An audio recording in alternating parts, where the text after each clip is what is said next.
Good morning, नमस्कार। आज हम लोग ये स्टैंडर्ड 9th का सेक्शन 2 खंड 2 का ये पहला पाठ पढ़ेंगे। Standard 9th NCERT syllabus history. जीविका, अर्थव्यवस्था एवं समाज। खंड 2 में हम जीविका और अर्थव्यवस्थाओं के बारे में अध्ययन करेंगे। यहाँ हम इस बात पर विचार करेंगे कि आधुनिक विश्व में वनवासियों और चरवाहा समुदायों की जिंदगी में किस तरह के बदलाव आए और इन बदलावों को तय करने में उन्होंने किस तरह का योगदान दिया। आधुनिक विश्व का उदय कैसे हुआ, इस बात पर विचार करते हुए हम अक्सर कारखानों और शहरों पर और बाजार को आपूर्ति करने वाले औद्योगिक और कृषि क्षेत्रों पर ही ध्यान देते हैं। हम यह भूल जाते हैं कि इन क्षेत्रों के बाहर दूसरी अर्थव्यवस्थाएं भी हैं, दूसरे लोग भी हैं जो राष्ट्र के लिए महत्व रखते हैं। आधुनिक दृष्टि से देखने पर ऐसा लगता है कि चरवाहों और वनवासियों, घुमंतू किसानों और खाने की चीज़ें बीनकर गुजर करने वालों की जिंदगी अतीत में ही कहीं अटक कर रह गई है। समकालीन विश्व के उदय का अध्ययन करते हुए उनके प्रति हमारा रवैया कुछ ऐसा रहता है मानो उनकी जिंदगी का कोई महत्व ही ना हो। खंड 2 के अध्यायों में इस बात को रेखांकित किया गया है कि हमें उनकी जिंदगी के बारे में जानना चाहिए। हमें देखना चाहिए कि वे अपनी दुनिया को कैसे व्यवस्थित करते हैं और कैसे अपनी रोजी रोटी चलाते हैं। ये लोग भी पूरी तरह उसी दुनिया का हिस्सा हैं जिसमें हम आज रह रहे हैं। वे गुजरे हुए ज़माने के बचे खुचे लोग नहीं हैं। अध्याय 4 में आप जंगलों की सैर करेंगे। यहाँ आप देखेंगे कि जंगलों में रहने वाले विविध समुदाय जंगलों का किस किस तरह इस्तेमाल करते रहे हैं। यहाँ आपको पता चलेगा कि 19वीं सदी में उद्योग और शहरों, जहाजरानी और रेलवे के उदय और विस्तार से लकड़ी और अन्य वन उत्पादों के लिए जंगलों पर दबाव कितना बढ़ गया था। इन नई ज़रूरतों और मांगों के चलते जंगलों के प्रयोग से संबंधित कायदे कानून बदले गए और जंगलों के रख रखाव की एक नई पद्धति सामने आई। यहाँ इस बात पर भी प्रकाश डाला गया है कि जंगलों पर औपनिवेशिक नियंत्रण कैसे कायम हुआ, कैसे वन क्षेत्रों को मापा गया, पेड़ों का वर्गीकरण किया गया और बागान विकसित किए गए। इन सारे परिवर्तनों से वन संसाधनों का इस्तेमाल करने वाले स्थानीय समुदायों की जिंदगी पर भी असर पड़ा। उन्हें नई व्यवस्था में काम करने और अपने जीवन को नए सिरे से संगठित करने के लिए विवश किया गया, लेकिन बहुधा उन्होंने इन नियमों और कानूनों के खिलाफ बगावत भी की और सरकारों को अपनी नीतियां बदलने के लिए बाध्य किया। इस अध्याय में आपको इस बात का अंदाज़ा मिलेगा कि भारत और इंडोनेशिया में इन परिवर्तनों का इतिहास क्या रहा है। अध्याय 5 में भारत और अफ्रीका के पहाड़ों और रेगिस्तानों, मैदानों और पठारों में चरवाहों के पदचिन्हों को ढूंढने की कोशिश की गई है। इन दोनों क्षेत्रों में चरवाहा समुदाय आबादी का एक महत्वपूर्ण हिस्सा है। फिर भी हम विरले ही कभी उनके जीवन का अध्ययन करते हैं। उनका इतिहास पाठ्यपुस्तकों के पन्नों में शामिल नहीं हो पाता। अध्याय 5 में आपको पता चलेगा कि जंगलों पर स्थापित होते जा रहे नियंत्रण, कृषि विस्तार और चारागाहों के सिमटते जाने से उनके जीवन पर किस तरह के असर पड़े।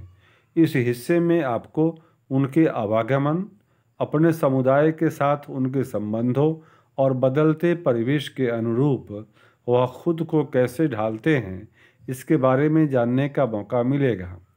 जब तक कि हम विभिन्न समुदायों और समाजों के जीवन में आ रहे परिवर्तनों को देखना बूझना शुरू नहीं करेंगे, तब तक इस बात को अच्छी तरह नहीं समझ पाएंगे कि आज की दुनिया कैसे बनी है। साथ ही आधुनिकीकरण की समस्याओं का भी हम तब तक पूरी तरह नहीं समझ पाएंगे जब तक कि हम उससे पर्यावरण पर पड़ रहे प्रभावों पर विचार नहीं करेंगे। वन्य समाज और उपनिवेशवाद। अपने स्कूल और घर में चारों ओर नज़र दौड़ाकर उन सभी वस्तुओं को पहचानें जो जंगल की हैं। इस किताब का कागज़, मेज कुर्सियाँ, दरवाजे खिड़कियाँ, वे रंग जिनसे आपके कपड़े रंगे जाते हैं, मसाले, आपकी टॉफ़ी के सेलोफेन रैपर, बीड़ियों के तेंदू पत्ते, गोंद, शहद, कॉफ़ी, चाय और रबड़, साथ ही चॉकलेट में इस्तेमाल होने वाला तेल जो साल के बीजों से निकलता है, खाल से चमड़ा बनाने में इस्तेमाल होने वाला चर्म शोधक टैनिन या दवाओं के रूप में इस्तेमाल होने वाली जड़ी बूटियाँ, इन सबको भी हमें नहीं भूलना चाहिए। और हाँ, बाँस, जलावन की लकड़ी, घास, कच्चा कोयला, पैकिंग में उपयोग होने वाली वस्तुएं, फल फूल, पशु पक्षी एवं ढेरों दूसरी चीज़ें भी तो जंगलों से ही आती हैं। अमेज़न या पश्चिमी घाट के जंगलों के एक ही टुकड़े में पौधों की 500 अलग अलग प्रजातियां मिल जाती हैं।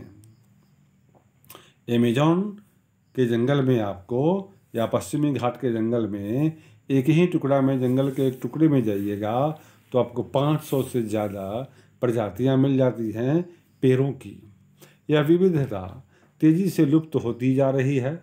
औद्योगिकरण के दौर में सन 1700 से 1995 के बीच 139 लाख वर्ग किलोमीटर जंगल यानी दुनिया के कुल क्षेत्रफल का 9.3% भाग औद्योगिक इस्तेमाल, खेती बाड़ी, चारागाहों और ईंधन की लकड़ी के लिए साफ कर दिया गया। वनों का विनाश क्यों? वनों के लुप्त होने की वनों के लुप्त होने को सामान्यतः वन विनाश कहते हैं। वन विनाश कोई नई समस्या नहीं है।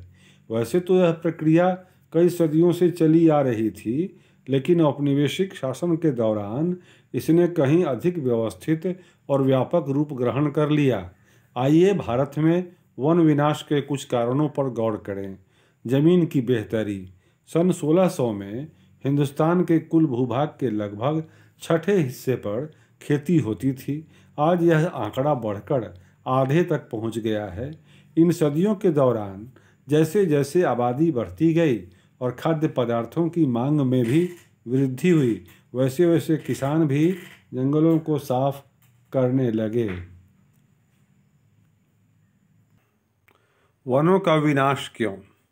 अब सवाल है कि वनों का विनाश क्यों हुआ।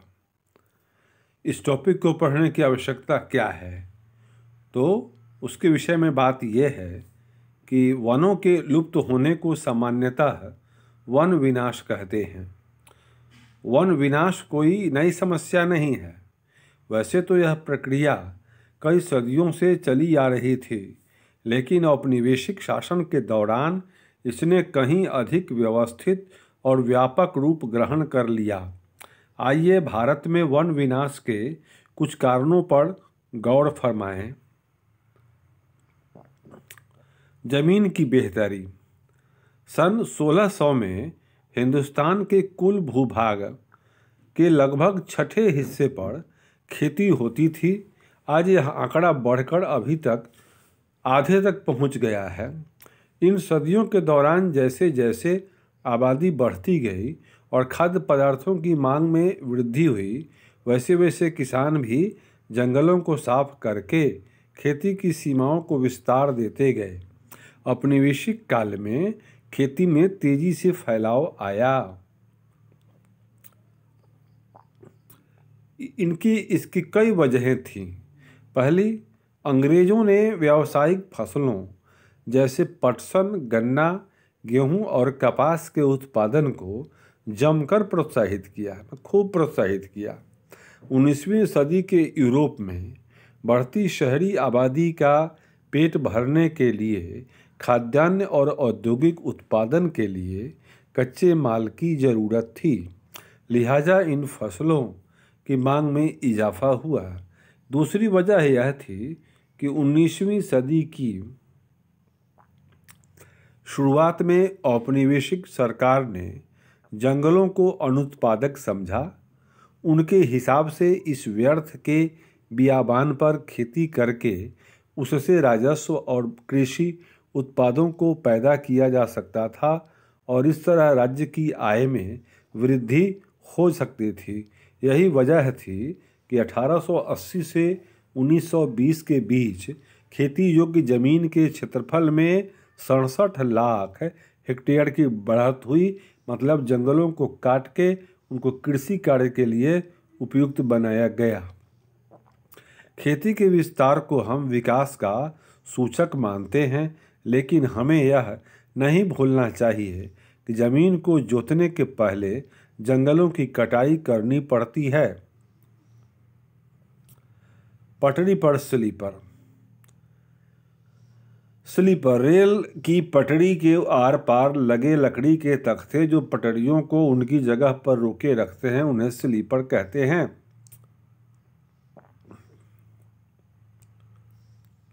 19वीं सदी की शुरुआत तक इंग्लैंड में बलूत ओक के जंगल लुप्त होने लगे थे। इसकी वजह से शाही नौसेना के लिए लकड़ी की आपूर्ति में मुश्किल आ खड़ी हुई।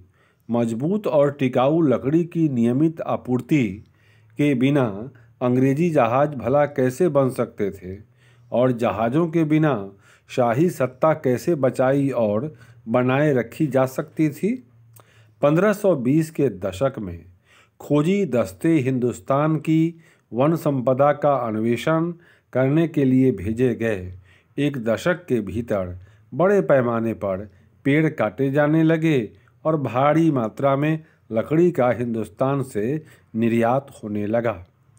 1850 के दशक में रेल लाइनों के प्रसार ने लकड़ी के लिए एक नई तरह की मांग पैदा कर दी। शाही सेना के आवागमन और औपनिवेशिक व्यापार के लिए लाइनें अनिवार्य थीं। इंजनों को चलाने के लिए ईंधन के तौर पर और रेल की पटरियों को जोड़े रखने के लिए स्लीपरों के रूप में लकड़ी की भारी जरूरत थी। 1 मील लंबी रेल की पटरी के लिए 1760 से 2200 स्लीपरों की आवश्यकता पड़ती थी। भारत में रेल लाइनों का जाल 1860 के दशक से तेजी से फैला। 1890 तक लगभग 25,500 किलोमीटर लंबी लाइनें बिछाई जा चुकी थीं।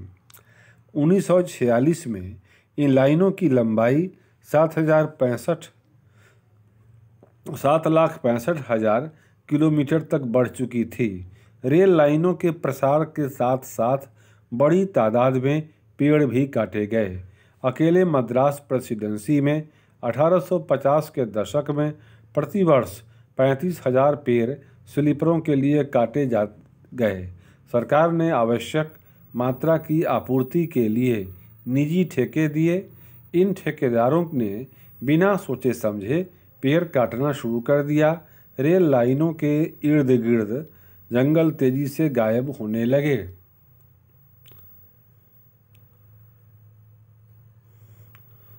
मुल्तान और सुक्कुर के बीच इंडस वैली रेलवे नाम से लगभग 300 मील लंबी एक नई लाइन बनाई जानी थी। 2000 स्लीपर प्रति मील की दर से।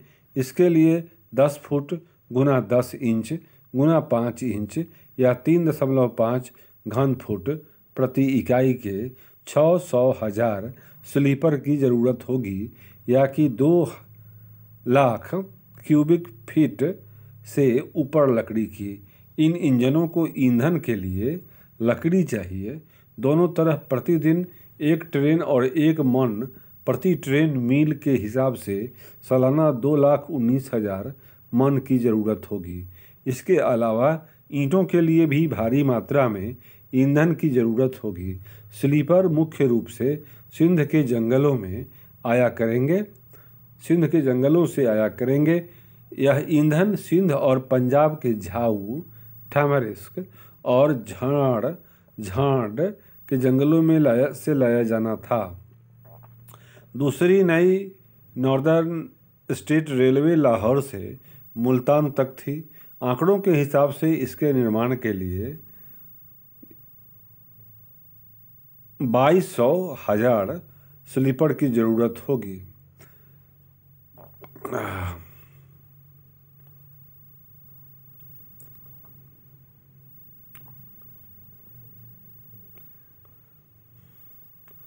बागान। यूरोप में चाय, कॉफ़ी और रबड़ की बढ़ती मांग को पूरा करने के लिए इन वस्तुओं के बागान बने और इनके लिए भी प्राकृतिक वनों का एक भारी हिस्सा साफ किया गया। औपनिवेशिक सरकार ने जंगलों को अपने कब्जे में लेकर उनके विशाल हिस्सों को बहुत सस्ती दर पर यूरोपीय बागान मालिकों को सौंप दिया। इन इलाकों की बाड़ाबंदी करके जंगलों को साफ कर दिया और चाय कॉफ़ी की खेती की जाने लगी। व्यावसायिक वानिकी की शुरुआत। पिछले खंड में हमने देखा कि जहाज़ और रेल की पटरियाँ बिछाने के लिए अंग्रेज़ों को जंगलों की ज़रूरत थी।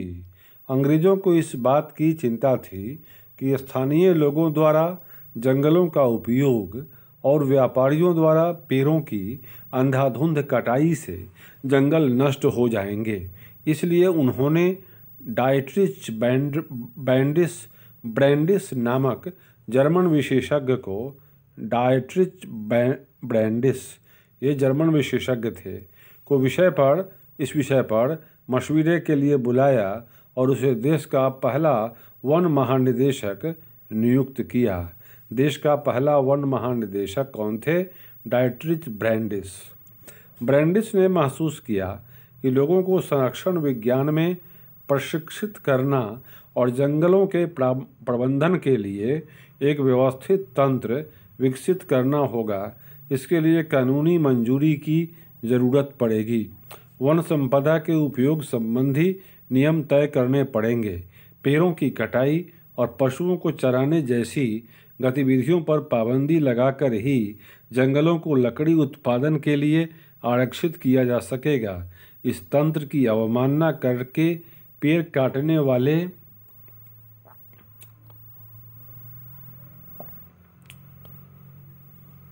किसी भी व्यक्ति को सजा का भागी बनना होगा। इस तरह ब्रैंडिस ने 1864 में भारतीय वन सेवा की स्थापना की और 1865 के भारतीय वन अधिनियम को सूत्रबद्ध करने में सहयोग दिया। इंपीरियल फॉरेस्ट रिसर्च इंस्टीट्यूट की स्थापना 1906 में देहरादून में हुई। यहाँ जिस पद्धति की शिक्षा दी जाती थी उसे वैज्ञानिक वानिकी साइंटिफिक फॉरेस्ट्री कहा गया।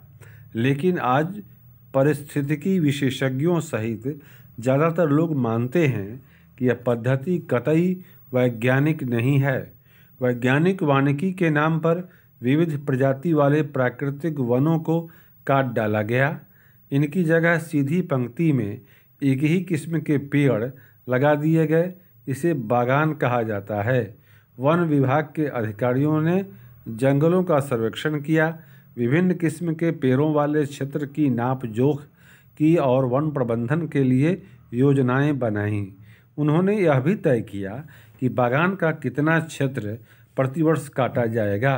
कटाई के बाद खाली जमीन पर पुनः पेड़ लगाए जाने थे ताकि कुछ ही वर्षों में यह क्षेत्र पुनः कटाई के लिए तैयार हो जाए।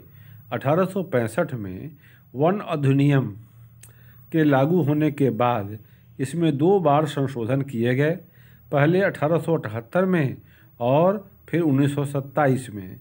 1878 वाले अधिनियम में जंगलों को 3 श्रेणियों में बांटा गया। बांटा गया: आरक्षित, सुरक्षित और ग्रामीण। सबसे अच्छे जंगलों को आरक्षित वन कहा गया। गांव वाले इन जंगलों में अपने उपयोग के लिए कुछ भी नहीं ले सकते थे। वे घर बनाने या ईंधन के लिए केवल सुरक्षित या ग्रामीण वनों से ही लकड़ी ले सकते थे। लोगों का जीवन कैसे प्रभावित हुआ, एक अच्छा जंगल कैसे होना चाहिए, इसके बारे में वनपालों और ग्रामीणों के विचार बहुत अलग थे। जहाँ एक तरफ ग्रामीण अपनी अलग अलग ज़रूरतों, यह है वैज्ञानिक वानिकी का मतलब वन विभाग द्वारा पेड़ों की कटाई, इसमें पुराने पेड़ काटकर उनकी जगह नए पेड़ लगाए जाते हैं, इसे वैज्ञानिक वानिकी कहते हैं, काटना और लगाना। तो ठीक है, अलग अलग ज़रूरतों जैसे ईंधन, चारे और पत्तों की पूर्ति के लिए वन में विभिन्न प्रजातियों का मेल चाहते थे। वहीं वन विभाग को ऐसे पेड़ों की ज़रूरत थी जो जहाज़ों और रेलवे के लिए इमारती लकड़ी मुहैया करा सकें। ऐसी लकड़ियाँ जो सख्त, लंबी और सीधी हों, इसलिए सागौन और साल जैसी प्रजातियों को प्रोत्साहित किया गया और दूसरी किस्में काट डाली गईं। वन्य इलाकों में लोग कंदमूल, फल, पत्ते और वन उत्पादों का विभिन्न ज़रूरतों के लिए उपयोग करते हैं। फल और कंद अत्यंत पोषक खाद्य हैं, विशेषकर मानसून के दौरान जब फसल कटकर घर न आई हो। दवाओं के लिए जड़ी बूटियों का इस्तेमाल होता था या होता है। लकड़ी का प्रयोग हल जैसे खेती के औजार बनाने में किया जाता है। बांस से बेहतरीन बाड़ें बनाई जा सकती हैं और इसका उपयोग छतरी तथा टोकरी बनाने के लिए भी किया जाता है। सूखे हुए कुम्हड़े के खोल का प्रयोग पानी की बोतल के रूप में किया जा सकता है। जंगलों में लगभग सब कुछ उपलब्ध है। पत्तों को जोड़ जोड़ कर खाओ फेंको किस्म के पत्तल और दोने बनाए जा सकते हैं। सियादी की लताओं से रस्सी बनाई जा सकती है। सेमूड़ की कांटेदार छाल पर सब्जियां छीली जा सकती हैं। महुए के पेड़ से खाना पकाने और रोशनी के लिए तेल निकाला जा सकता है। ये महुए के पेड़ से ये वन का उपयोग है। वन अधिनियम के चलते देश भर में गांव वालों की मुश्किलें बढ़ गईं।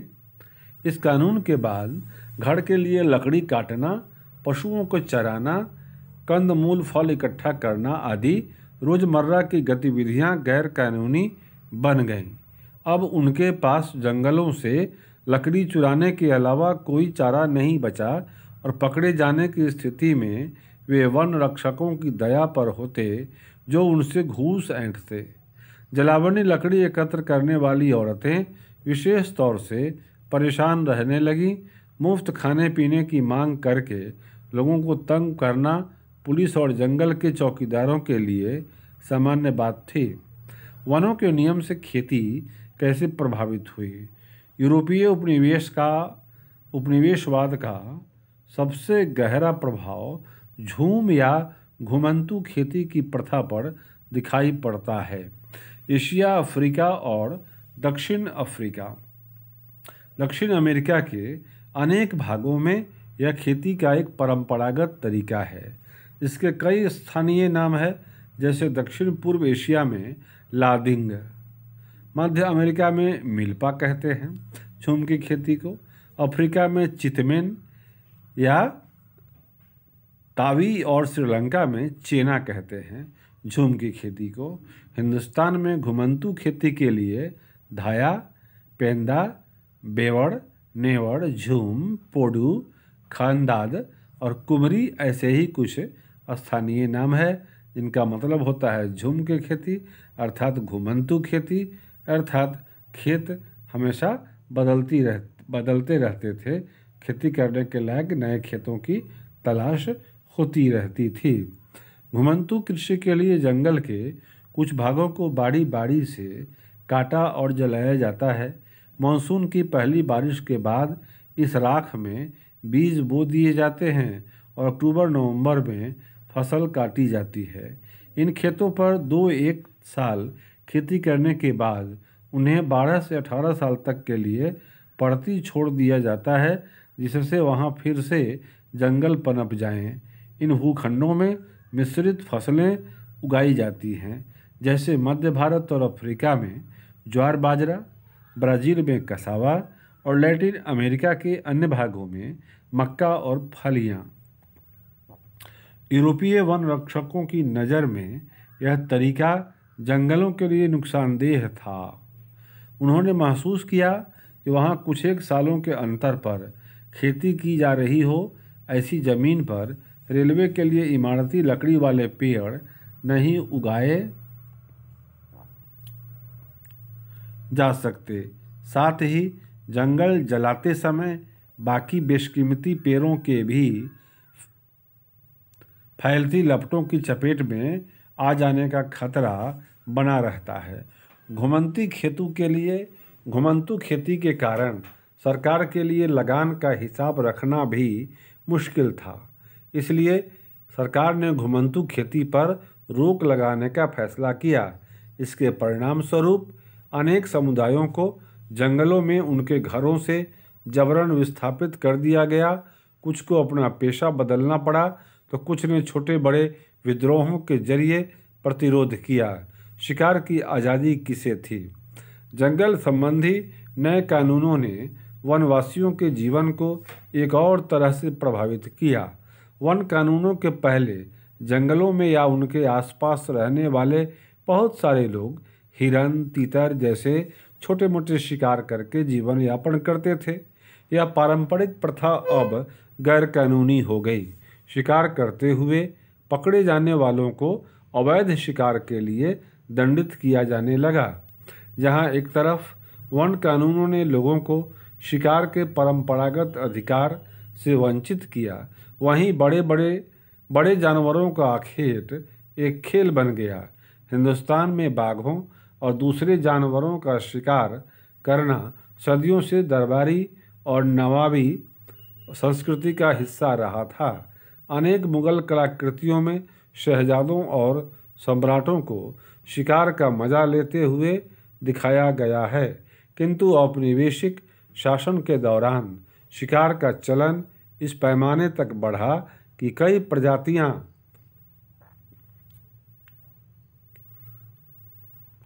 लगभग पूरी तरह लुप्त हो गईं। अंग्रेज़ों की नज़र में बड़े जानवर जंगली, बड़बड़ और आदि समाज के प्रतीक चिन्ह थे। उनका मानना था कि खतरनाक जानवरों को मारकर वे हिंदुस्तान को सभ्य बनाएंगे। बाघ, भेड़िए और दूसरे बड़े जानवरों के शिकार पर यह कहकर इनाम दिए गए कि इनसे किसानों को खतरा है। 1875 से 1925 के बीच इनाम के लालच में 80,000 से ज़्यादा बाघ, 150,000 अर्थात 1,50,000 तेंदुए, 2 लाख भेड़िए मार गिराए गए। धीरे धीरे बाघ के शिकार को एक खेल की ट्रॉफी के रूप में देखा जाने लगा। अकेले जॉर्ज यूल नामक अंग्रेज अफसर ने 400 बाघों को मारा था। प्रारंभ में जंगल के कुछ इलाके शिकार के लिए ही आरक्षित थे। काफ़ी समय बाद पर्यावरणविदों और संरक्षणवादियों ने आवाज़ उठाई कि जानवरों को इन सारी प्रजातियों की सुरक्षा होनी चाहिए, न कि इनको मारा जाना चाहिए। नए व्यापार, नए रोजगार और नई सेवाएं। जंगलों पर वन विभाग का नियंत्रण स्थापित हो जाने से लोगों को कई तरह के नुकसान हुए, लेकिन कुछ लोगों को व्यापार के नए अवसरों का लाभ भी मिला। कई समुदाय अपने परंपरागत पेशे छोड़कर वन उत्पादों का व्यापार करने लगे। महज हिंदुस्तान ही नहीं बल्कि दुनिया भर में कुछ ऐसा ही नज़ारा दिखता था। उदाहरण के लिए 19वीं सदी के मध्य में ऊंची जगहों पर रहकर मैनियोक उगाने वाले ब्राज़ीली अमेज़न के मुनुदुरुकु समुदाय के लोगों ने अमेज़न के मुनदुरुकू, और ऊंची जगहों पर रहकर मैनियोक उगाने वाले ब्राज़ीली अमेज़न के मुनदुरुकू ये समुदाय थे कि लोगों ने व्यापारियों को रबड़ की आपूर्ति के लिए जंगली रबड़ के वृक्षों में लेटेक्स एकत्र करना प्रारंभ कर दिया। कालांतर में वे व्यापार चौकियों की ओर नीचे उतर आए, पूरी तरह व्यापारियों पर निर्भर हो गए। हिंदुस्तान में वन उत्पादों का व्यापार कोई अनोखी बात नहीं थी। मध्यकाल से ही आदिवासी समुदायों द्वारा बंजारा आदि घुमंतू समुदायों के माध्यम से हाथियों और दूसरे सामान जैसे खाल, सींग, रेशम के कोये, हाथी दांत, बांस, मसाले, रेशे, घास, गोंद और रॉल के व्यापार के सबूत मिलते हैं। लेकिन अंग्रेज़ों के आने के बाद व्यापार पूरी तरह सरकारी नियंत्रण में चला गया। ब्रिटिश सरकार ने कई बड़ी यूरोपीय व्यापारिक कंपनियों को विशेष इलाकों में वन उत्पादों के व्यापार की इजारेदारी सौंप दी। स्थानीय लोगों द्वारा शिकार करने और पशुओं को चराने पर बंदिशें लगा दी गईं। इस प्रक्रिया में मद्रास प्रेसिडेंसी के कोरावा, कराचा और येरुकुला जैसे अनेक चरवाहे घुमंतू समुदाय अपनी जीविका से हाथ धो बैठे। इनमें से कुछ को अपराधी कबीले कहा जाने लगा और ये सरकार की निगरानी में फैक्ट्रियों, खदानों और बागानों में काम करने को मजबूर हो गए। काम के नए अवसरों का मतलब यह नहीं था कि उनकी जीवन स्थिति में हमेशा सुधार ही हुआ हो। असम के चाय बागानों में काम करने के लिए झारखंड के संथाल और उड़ांव और छत्तीसगढ़ के गोंड जैसे आदिवासी मर्द और औरतें दोनों की भर्ती की गई। उनकी मजदूरी बहुत कम थी और कार्य परिस्थितियां उतनी ही खराब। उन्हें उनके गांवों से उठाकर भर्ती तो कर लिया गया, लेकिन उनकी वापसी आसान नहीं थी। नया शब्द इजारेदारी मतलब होता है एकाधिकार। वन विद्रोह। अब वन विद्रोह कैसे हुआ इसके विषय में हम लोग पढ़ेंगे। हिंदुस्तान और दुनिया भर में वन विद्रोह की बात करेंगे हम लोग। देखिए, हिंदुस्तान और दुनिया भर में वन समुदायों ने अपने ऊपर थोपे गए बदलावों के खिलाफ बगावत की। संथाल परगना में सिद्धू कानू, छोटा नागपुर में बिरसा मुंडा, आंध्र प्रदेश में अल्लूरी सीताराम राजू को लोकगीतों और कथाओं में अंग्रेज़ों के खिलाफ उभरे आंदोलनों के नायक के रूप में आज भी याद किया जाता है। अब हम बस्तर रियासत में 1910 में हुए ऐसे ही एक विद्रोह का विस्तार से अध्ययन करेंगे। बस्तर के लोग।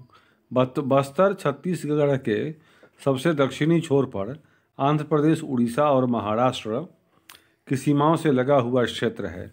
बस्तर का केंद्रीय भाग पठाड़ी है। इस पठार के उत्तर में छत्तीसगढ़ का मैदान और दक्षिण में गोदावरी का मैदान है। इंद्रावती नदी बस्तर के आर पार पूरब से पश्चिम की तरफ बहती है।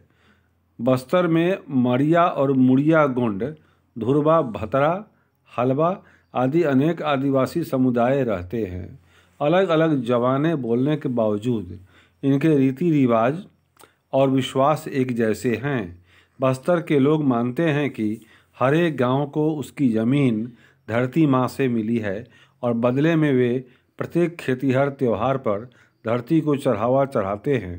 धरती के अलावा वे नदी, जंगल और पहाड़ों की आत्मा को भी उतना ही मानते हैं। चूँकि हर गांव को अपनी चौहद्दी पता होती है, इसलिए ये लोग इन सीमाओं के भीतर समस्त प्राकृतिक संपदाओं की देखभाल करते हैं। यदि एक गांव के लोग दूसरे गांव के जंगल से थोड़ी लकड़ी लेना चाहते हैं तो इसके बदले में वे एक छोटा सा शुल्क अदा करते हैं। उसे देवसारी, दांड़ या मान कहा जाता है। देवसारी क्या है? लकड़ी अगर लेना है वन से कोई संपदा तो उसके बदले में शुल्क देना होता है। वो छोटा शुल्क है, उसका नाम है देवसारी। उसे मान भी कहते हैं, दाण भी कहते हैं। कुछ गांव अपने जंगलों की हिफाजत के लिए चौकीदार रखते हैं, जिन्हें वेतन के रूप में हर घर से थोड़ा थोड़ा अनाज दिया जाता है। हर वर्ष एक बड़ी सभा का आयोजन होता है, जहां एक परगने गांव का समूह के गांवों के मुखिया जुटते हैं और जंगल सहित तमाम दूसरे अहम मुद्दों पर चर्चा करते हैं। लोगों के भय। औपनिवेशिक सरकार ने 1905 में जब जंगल के 2/3 हिस्से को आरक्षित करने, घुमंतू खेती को रोकने और शिकार और वन्य उत्पादों के संग्रह पर पाबंदी लगाने जैसे प्रस्ताव रखे तो बस्तर के लोग बहुत परेशान हो गए। कुछ गांवों को आरक्षित वनों में इस शर्त पर रहने दिया गया कि वे वन विभाग के लिए पेड़ों की कटाई और ढुलाई का काम मुफ्त करेंगे और जंगल को आग से बचाए रखेंगे। बाद में इन्हीं गांवों को वन ग्राम कहा जाने लगा। बाकी गांवों के लोग बगैर किसी सूचना या मुआवजे के हटा दिए गए। काफ़ी समय से गांव वाले जमीन के बढ़े हुए लगान तथा औपनिवेशिक अफसरों के हाथों बेगार और चीज़ों की निरंतर मांग से त्रस्त थे। इसके बाद भयानक अकाल का दौर आया, पहले 1899 से 1900 में, फिर 1907 से 1908 में। वन आरक्षण ने चिंगारी का काम किया।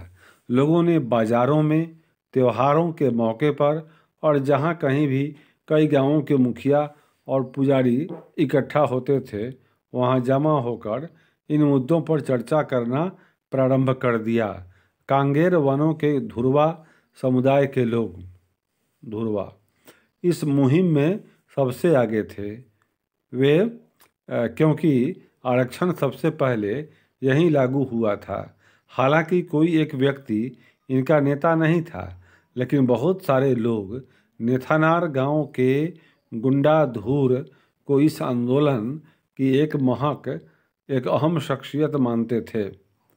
19 गुंडाधूर, ठीक है। 1910 में आम की टहनियाँ, मिट्टी के ढेले, अब मिर्च और तीर गांव-गांव चक्कर काटने लगे। यह गांवों में अंग्रेजों के खिलाफ बगावत का संदेश था। हर एक गांव ने इस बगावत के खर्चे में कुछ न कुछ मदद दी। बाजार लूटे गए, अफसरों और व्यापारियों के घर, स्कूल और पुलिस थानों को लूटा और जलाया गया तथा अनाज का पुनर्वितरण किया गया। जिन पर हमले हुए उनमें से ज़्यादातर लोग औपनिवेशिक राज्य और इसके दमनकारी कानूनों से किसी न किसी तरह जुड़े थे। इन घटनाओं के एक चश्मदीद गवाह मिशनरी विलियम वार्ड ने लिखा, पुलिस वालों, व्यापारियों, जंगल के अर्दलियों, स्कूल मास्टरों और प्रवासियों का हुजूम चारों तरफ से जगदलपुर में चला आ रहा था। अंग्रेजों ने बगावत को कुचल देने के लिए सैनिक भेजे। आदिवासी नेताओं ने बातचीत करनी चाहिए, लेकिन अंग्रेज फौज ने उनके तंबुओं को घेर कर उन पर गोलियां चला दी। इसके बाद बगावत में शरीक लोगों पर कोड़े बरसाते और उन्हें सजा देते सैनिक गांव-गांव घूमने लगे। ज़्यादातर गांव खाली हो गए क्योंकि लोग भागकर जंगलों में चले गए थे। अंग्रेजों को फिर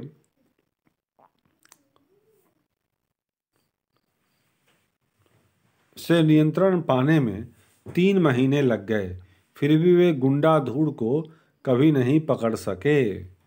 विद्रोहियों की सबसे बड़ी जीत यह रही कि आरक्षण का काम कुछ समय के लिए स्थगित कर दिया गया और आरक्षित क्षेत्र को भी 1910 से पहले की योजना से लगभग आधा कर दिया गया। बस्तर के जंगलों और लोगों की कहानी यहीं खत्म नहीं होती।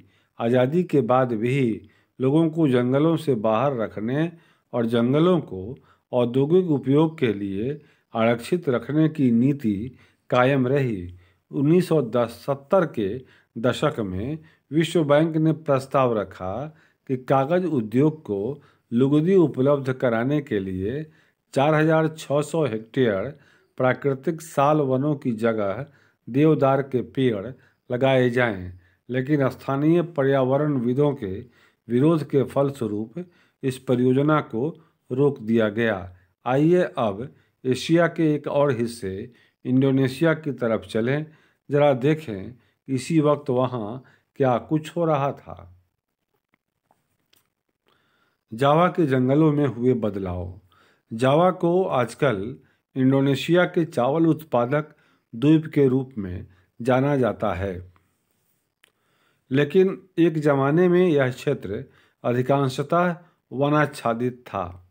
इंडोनेशिया एक डच उपनिवेश था और जैसा कि हम देखेंगे, भारत और इंडोनेशिया के वन कानूनों में कई समानताएं थीं। इंडोनेशिया में जावा ही वह क्षेत्र है जहां डचों ने वन प्रबंधन की शुरुआत की थी। अंग्रेज़ों की तरह वे भी जहाज बनाने के लिए जावा से लकड़ी हासिल करना चाहते थे। सन 1600 में जावा की अनुमानित आबादी 34 लाख थी। हालांकि उपजाऊ मैदानों में ढेर सारे गांव थे, लेकिन पहाड़ों में भी घुमंतू खेती करने वाले अनेक समुदाय रहते थे। जावा के लकड़हारे। जावा में कलांग समुदाय के लोग कुशल लकड़हारे और घुमंतू किसान थे। उनका महत्व इस बात से आंका जा सकता है कि 1755 में जब जावा की माताराम रियासत बांटी तो यहाँ के 6000 कलांग परिवारों को भी दोनों राज्यों में बराबर बराबर बांट दिया गया। उनके कौशल के बगैर सागौन की कटाई कर राजाओं के महल बनाना बहुत मुश्किल था। डचों ने जब 18वीं सदी में वनों पर नियंत्रण स्थापित करना प्रारंभ किया, तब उन्होंने भी कोशिश की कि कलांग उनके लिए काम करें। 1770 में कलांगों ने एक डच किले पर हमला करके इसका प्रतिरोध किया, लेकिन इस विद्रोह को दबा दिया गया।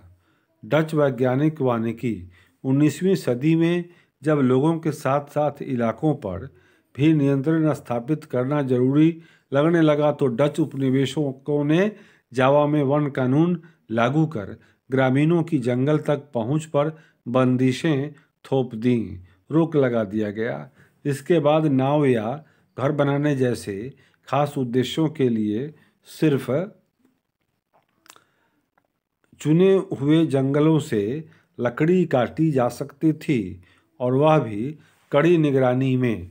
ग्रामीणों को मवेशी चराने, बिना परमिट लकड़ी ढोने या जंगल से गुजरने वाली सड़क पर घोड़ा गाड़ी अथवा जानवरों पर चढ़कर आने जाने के लिए दंडित किया जाने लगा।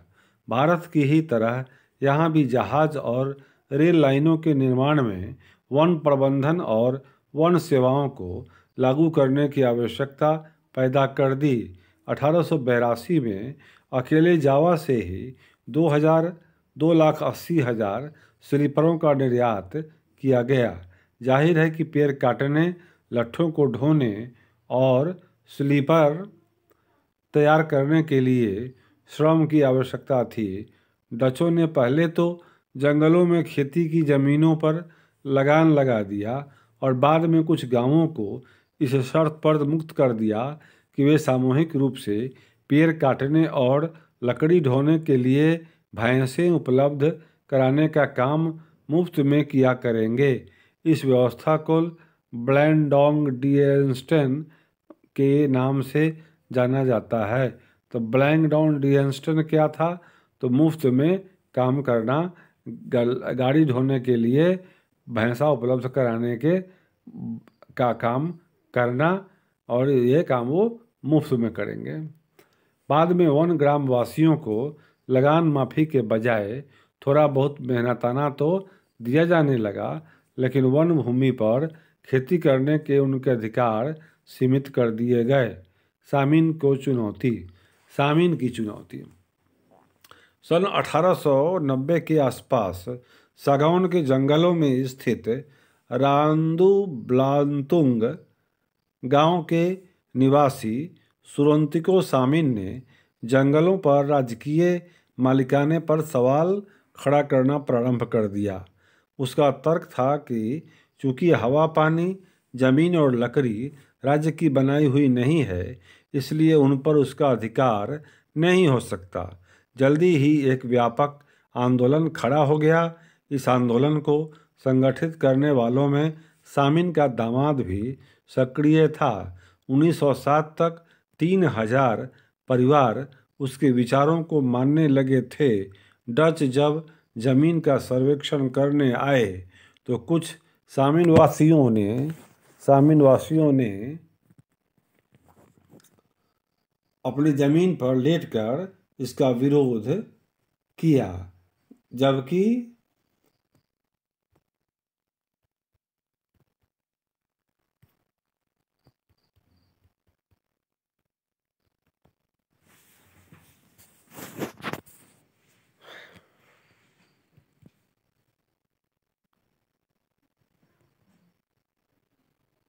इस आंदोलन को संगठित करने वालों में सामिन का दामाद भी सक्रिय था।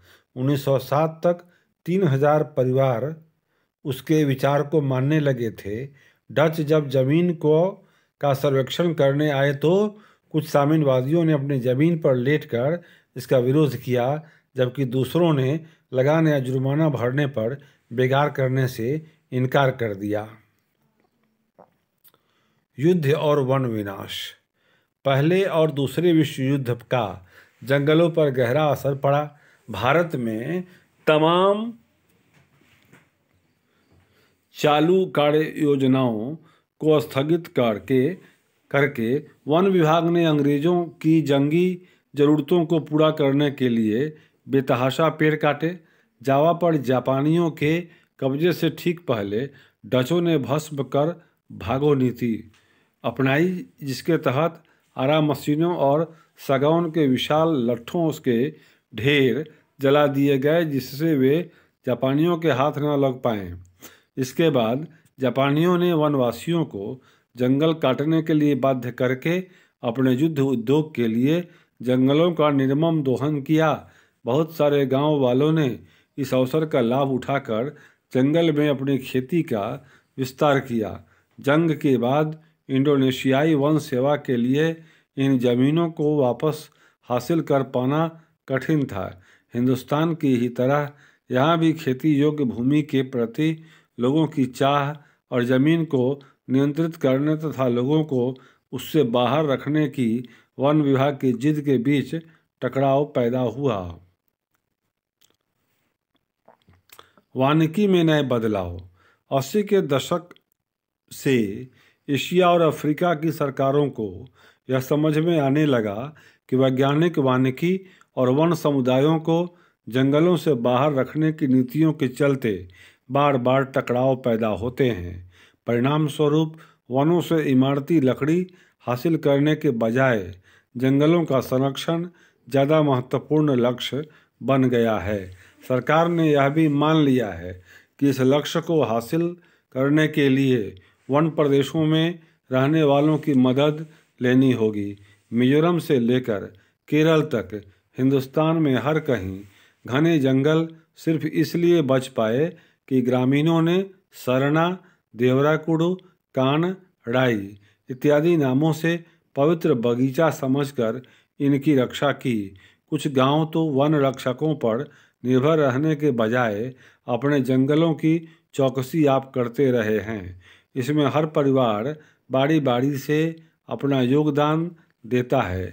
स्थानीय वन समुदाय और पर्यावरणविद अब वन प्रबंधन के वैकल्पिक तरीकों के बारे में सोचने लगे हैं। तो इस प्रकार से मेरे दोस्तों स्टैंडर्ड 9th का ये चौथा पाठ समाप्त हुआ। एक पाठ और बचा, इसे बहुत जल्दी अपलोड किया जाएगा। आप इसी तरह से चैनल को देखें। स्टैंडर्ड 6, 7 और 8 अपलोड हो चुका है। 9th एक पाठ बाकी है जो कल हो जाएगा। Tomorrow I will complete that. After that उसके बाद आपको स्टैंडर्ड 10th, 11th और 12th NCERT की हिस्ट्री मैं निश्चित रूप से अपलोड करूंगा। तो 6 से लेकर के 12 तक इस चैनल पे आपको हिस्ट्री NCERT मिल जाएगा, जो कम्पिटिटिव एग्जाम्स के लिए आपको श्योर एंड सर्टेन रहेगा।